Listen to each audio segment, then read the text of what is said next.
Señor, su esposa no está muerta. Yo sé dónde está. La frase cortó el silencio como una navaja. Alejandro volteó la cara al instante, el corazón desbocado, encarando al niño flaco y descalzo que lo observaba con una seriedad perturbadora.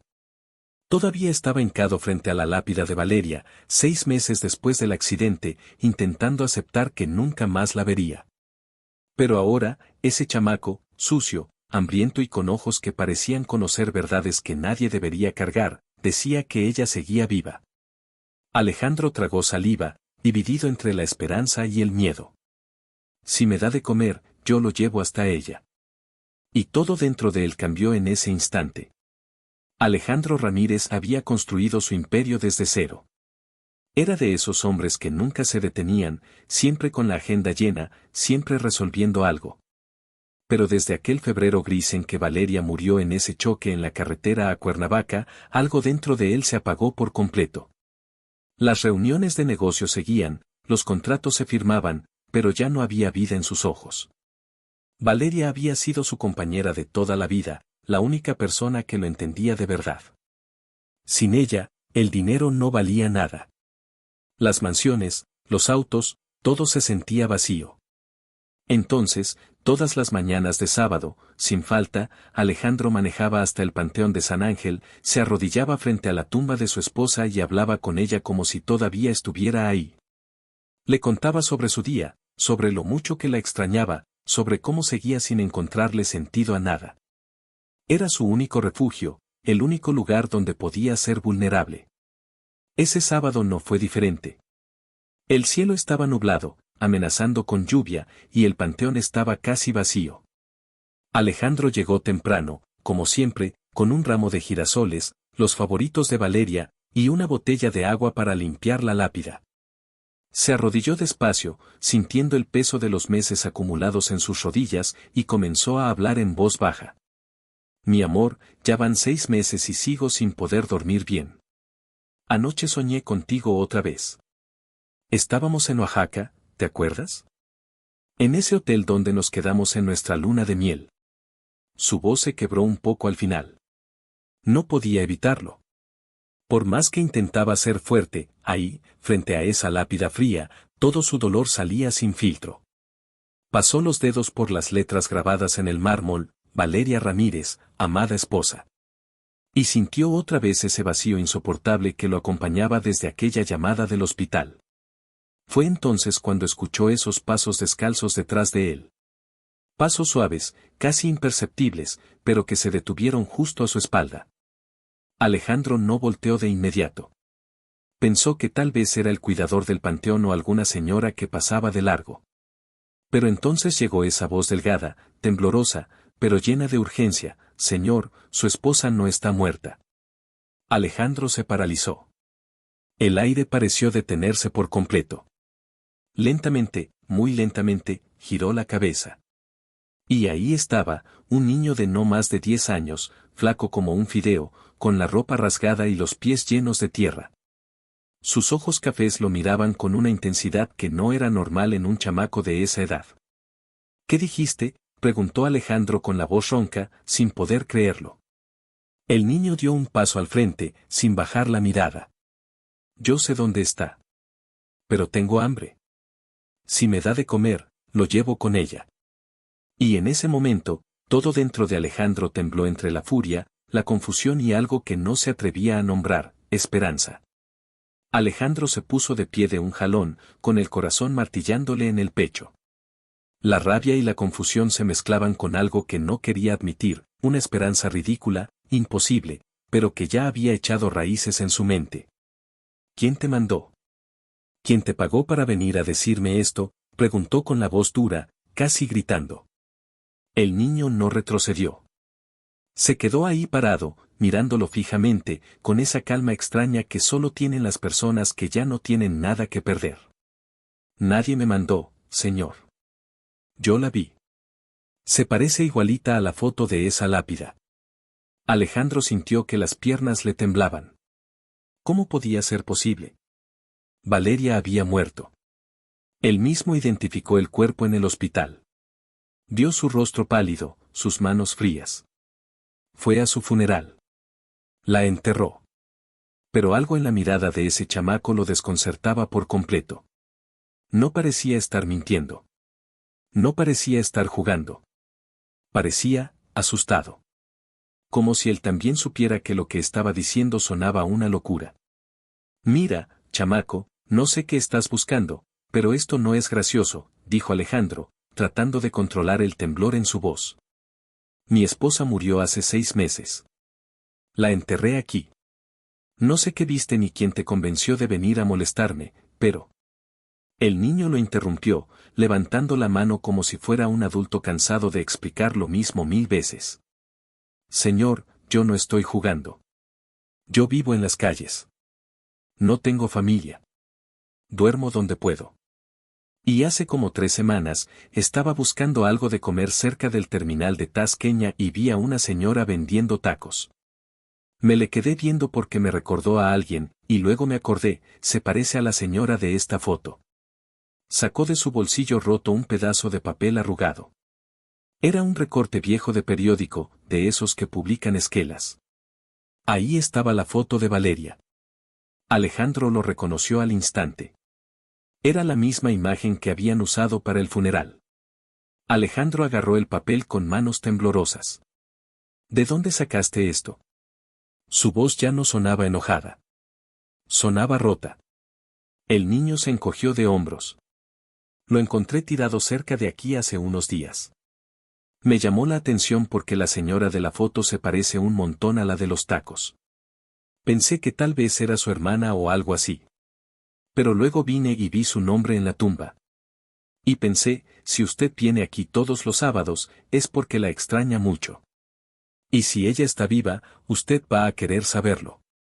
Alejandro cerró los ojos con fuerza. Esto no podía estar pasando.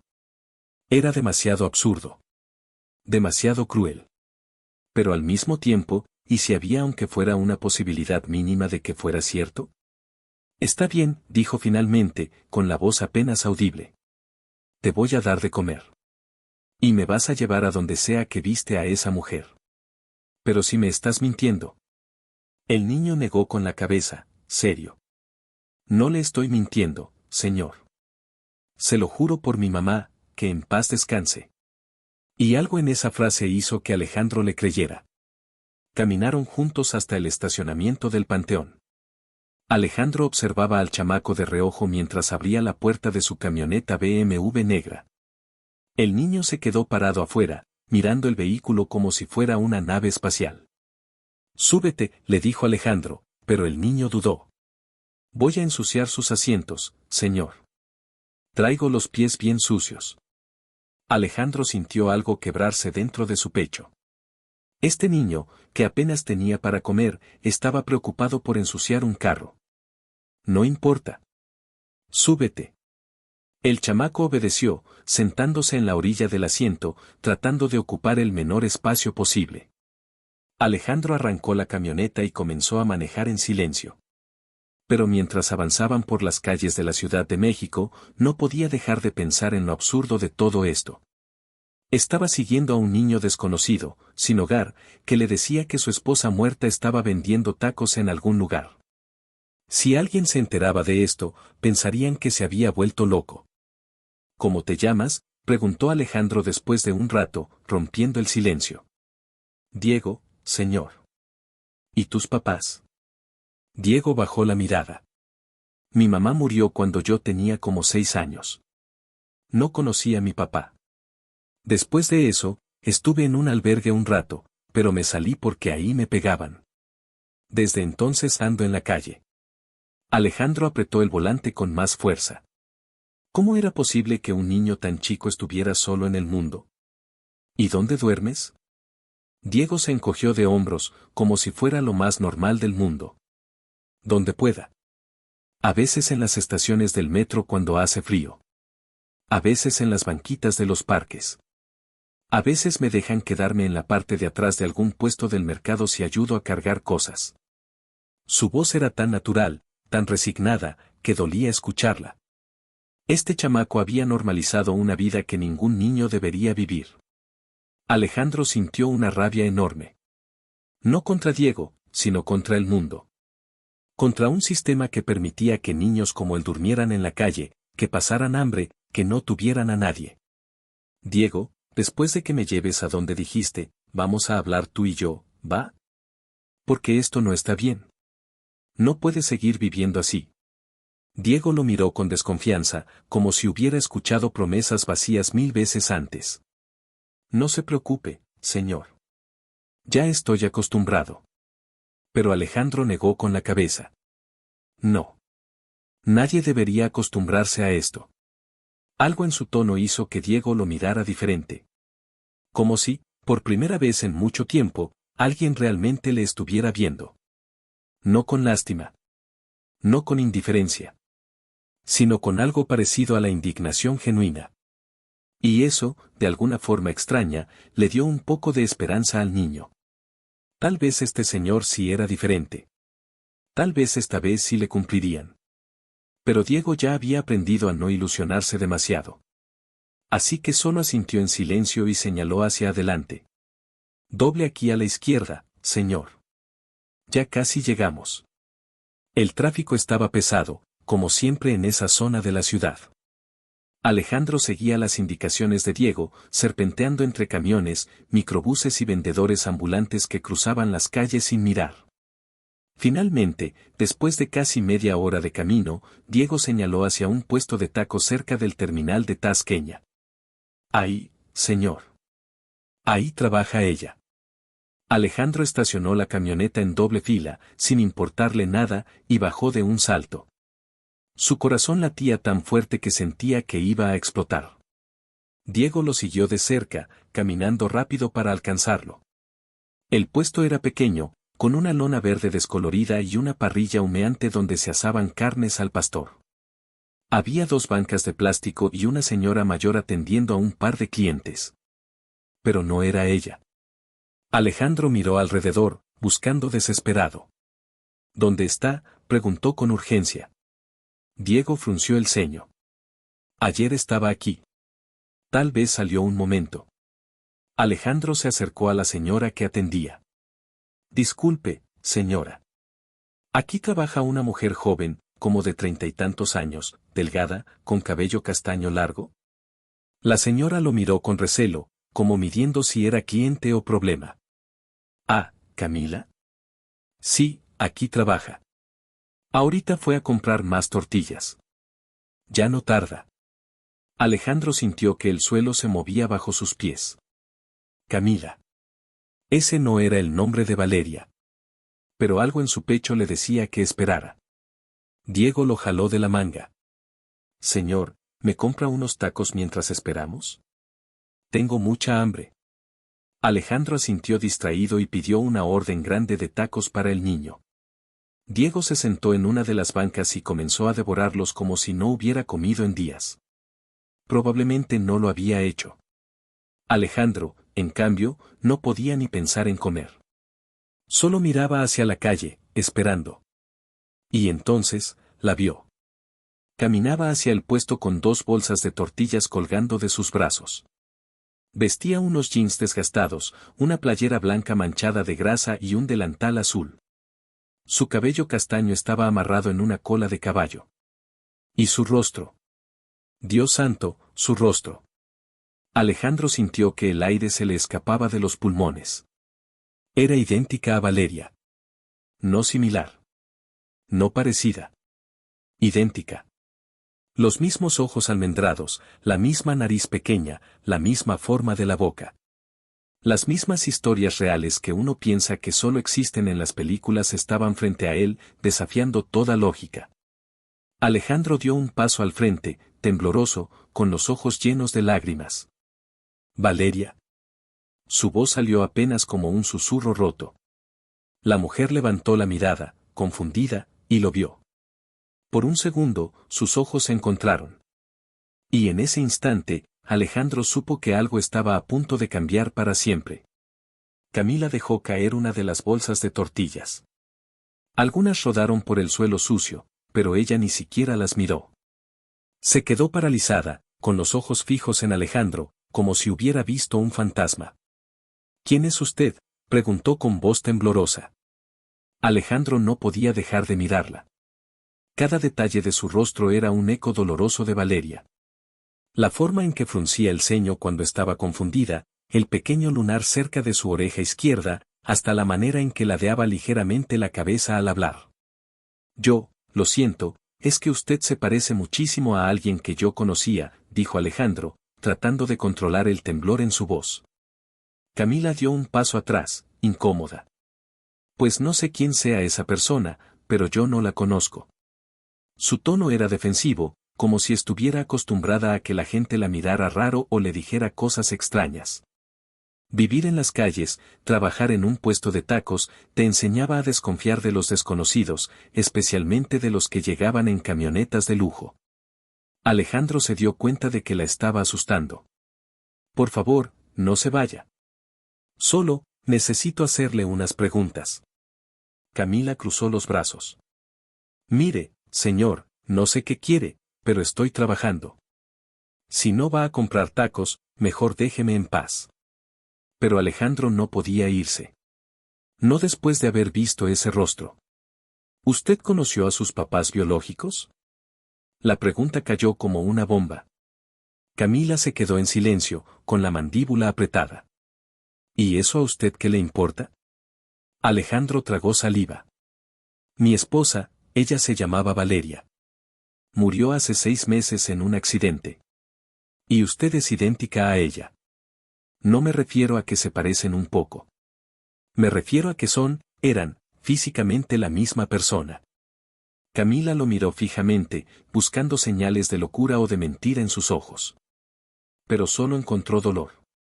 Un dolor profundo, genuino, que no se puede fingir. No sé qué quiere que le diga, respondió Camila después de un largo silencio.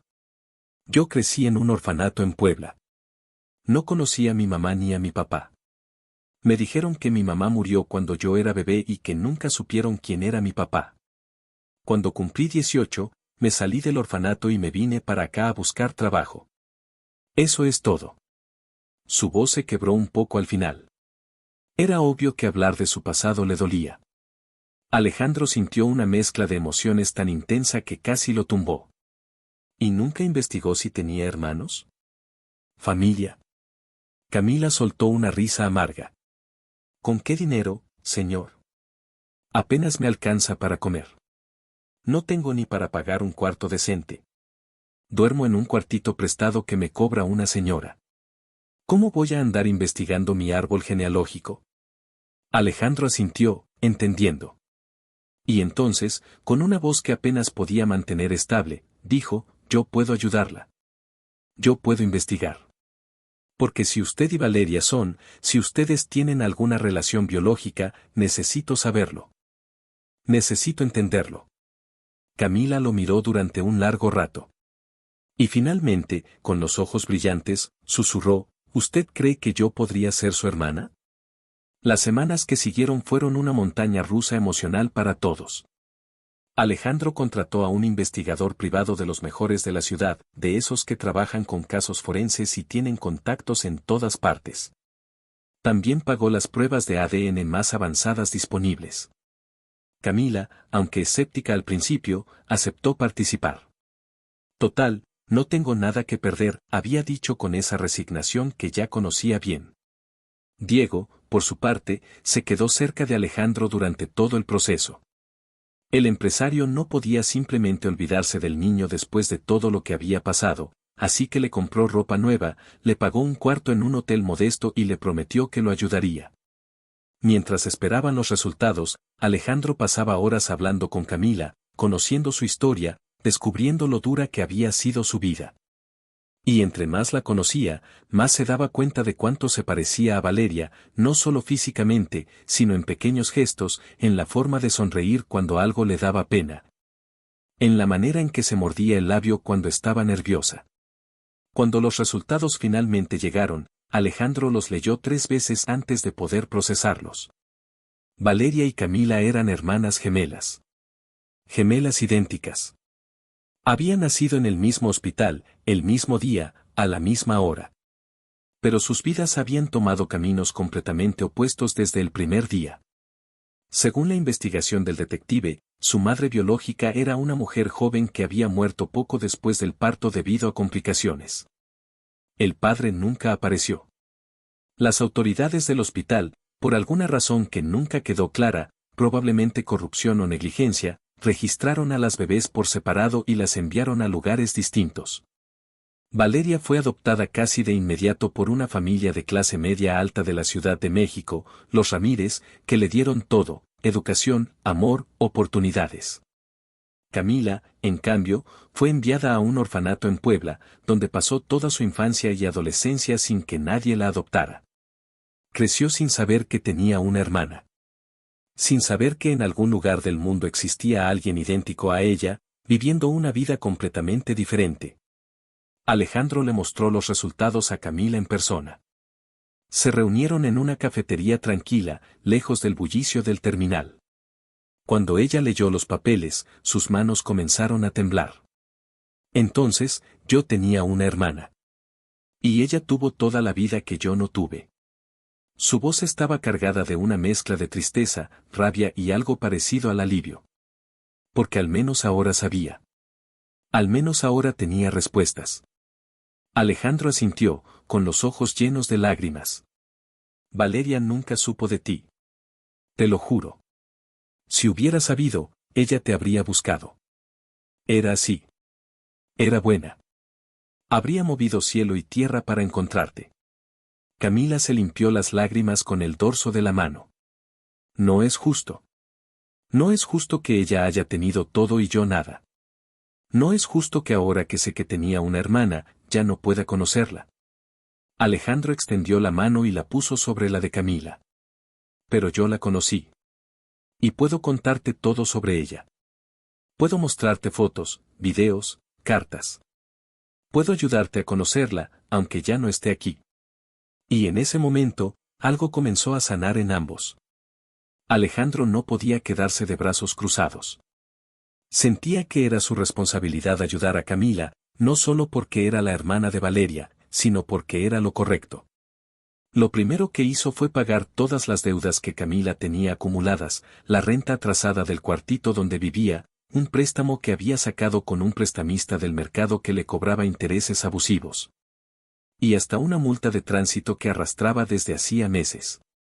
Después, mejoró su puesto de tacos. Compró equipo nuevo, una parrilla de acero inoxidable, refrigeradores, mesas y sillas decentes, una lona nueva con un letrero bonito que decía Tacos Valeria en honor a su hermana. Camila lloró cuando vio el nombre. Es perfecto, dijo con la voz quebrada. Poco a poco, el negocio comenzó a crecer. Los clientes llegaban más seguido, atraídos por la calidad de la comida y el ambiente más limpio. Alejandro también le consiguió los permisos legales que necesitaba para operar sin problemas. Y después de unos meses, cuando el negocio ya estaba estable, le propuso algo más grande: abrir un pequeño restaurante. Diego también estaba transformándose. Alejandro lo inscribió en una escuela privada cerca de su casa. Al principio, el niño se resistió. Yo no sé leer bien, señor. Me van a hacer burla. Pero Alejandro no aceptó excusas.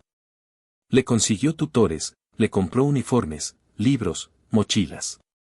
Lo llevó al médico para un chequeo completo y resultó que Diego tenía anemia y desnutrición, pero nada que no se pudiera arreglar con buena alimentación y cuidados.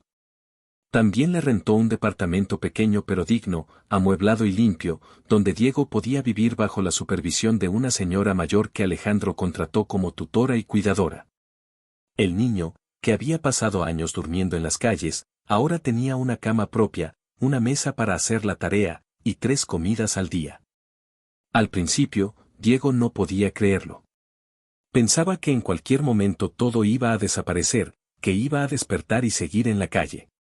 Pero los días pasaban y Alejandro seguía ahí, cumpliendo cada promesa. Con el tiempo, Alejandro, Camila y Diego formaron una especie de familia extraña pero funcional. Cenaban juntos los fines de semana.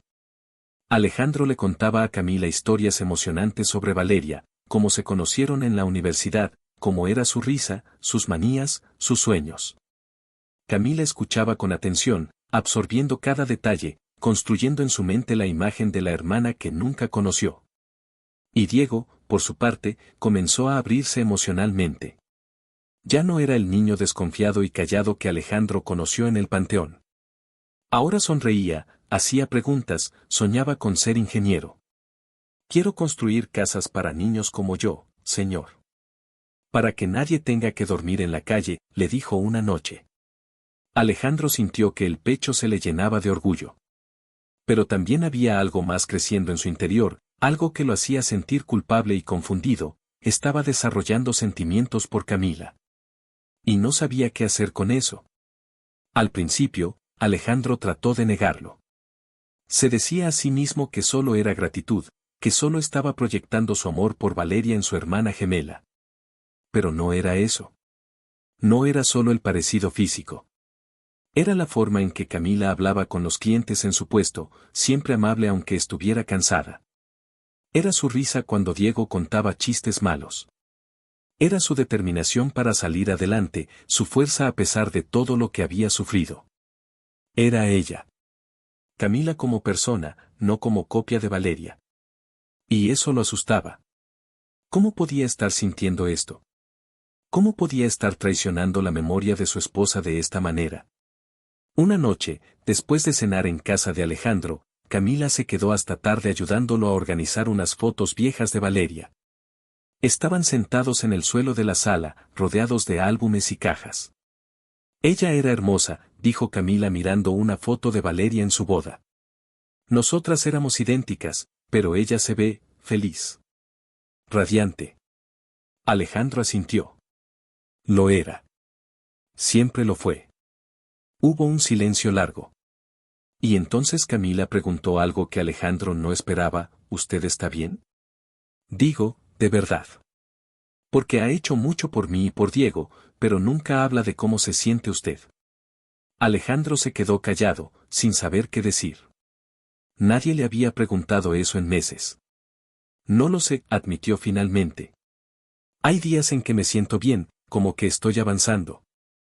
Y hay días en que me siento culpable por sentirme bien, porque siento que estoy olvidándola. Camila puso su mano sobre la de él. Usted no la está olvidando. Créame. Yo no la conocí, pero sé que ella estaría orgullosa de lo que está haciendo. De cómo nos está ayudando a Diego y a mí. Eso es amor también. Alejandro levantó la mirada y se encontró con los ojos de Camila. Y en ese momento, sin pensarlo, sin planearlo, se inclinó y la besó. Fue suave, tembloroso, lleno de culpa y de anhelo al mismo tiempo. Camila no se apartó. Pero cuando se separaron, ambos tenían lágrimas en los ojos. No puedo hacer esto, dijo Camila, levantándose de golpe. Esto está mal. Ella era mi hermana. Y usted era su esposo. Esto no está bien. Alejandro se pasó las manos por el rostro, desesperado. Lo sé. Yo también lo sé. Pero no puedo evitar lo que siento. Camila negó con la cabeza, luchando contra sus propias emociones. Yo también siento algo. Y eso me hace sentir horrible. Me hace sentir como si le estuviera robando algo a ella. Como si estuviera tomando el lugar que no me corresponde. Se quedaron ahí, en silencio, con el peso de la situación aplastándolos. Ninguno de los dos sabía qué hacer. Porque lo que sentían era real, pero también estaba cubierto de capas y capas de dolor, culpa y una situación que nadie podría entender fácilmente. Finalmente, Camila agarró su bolsa. Necesito tiempo para pensar, dijo con voz temblorosa. No podemos seguir con esto sin entender qué es lo correcto. Y se fue, dejando a Alejandro solo en esa sala llena de fotos de su esposa muerta, preguntándose si estaba traicionando su memoria o si, de alguna manera, Valeria los había llevado el uno al otro. No se sabe cómo, pero la historia se filtró a la prensa. Tal vez fue alguien del hospital donde hicieron las pruebas de ADN. Tal vez fue un empleado del investigador privado. O tal vez fue simplemente mala suerte. Pero un día, Alejandro se despertó y su foto estaba en las portadas de los tabloides, millonario reemplaza a su esposa muerta con su hermana gemela. Los titulares eran brutales, sensacionalistas, llenos de juicios sin contexto. Los noticieros de chismes comenzaron a hablar del tema. Los programas matutinos invitaban a psicólogos para opinar sobre la moral de la situación. Las redes sociales explotaron. Algunos defendían a Alejandro y Camila, diciendo que el amor no tiene reglas y que ambos merecían ser felices. Otros los destrozaban, llamándolos enfermos, oportunistas, inmorales.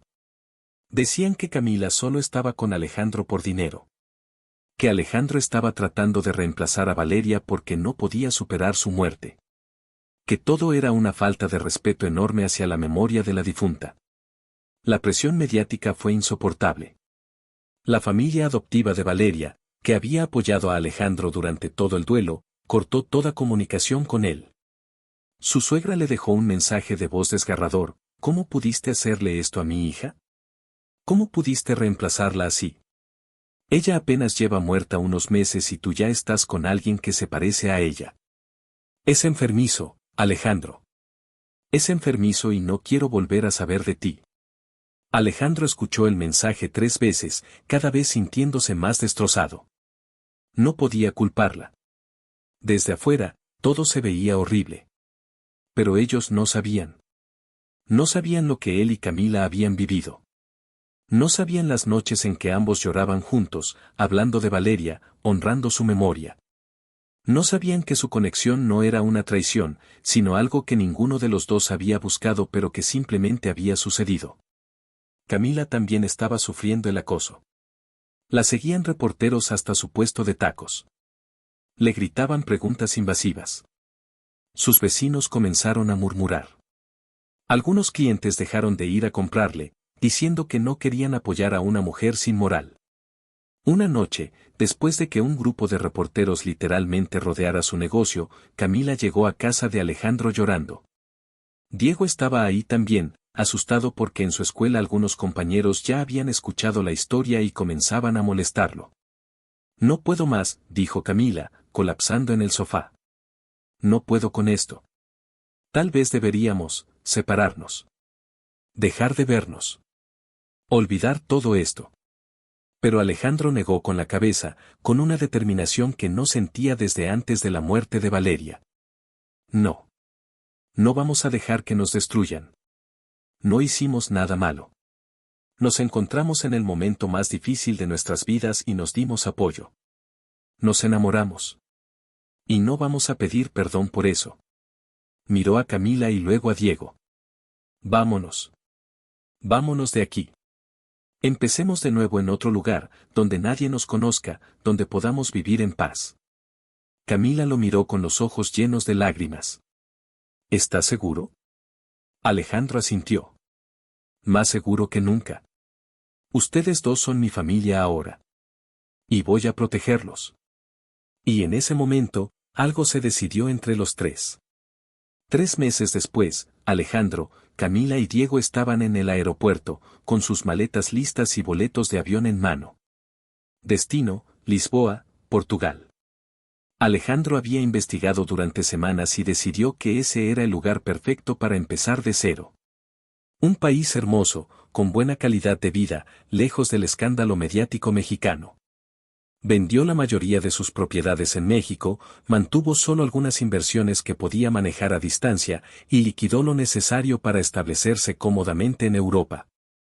Camila cerró su negocio de tacos, despidiéndose con nostalgia de los pocos clientes que se mantuvieron leales hasta el final. Diego, por su parte, estaba emocionado y nervioso al mismo tiempo.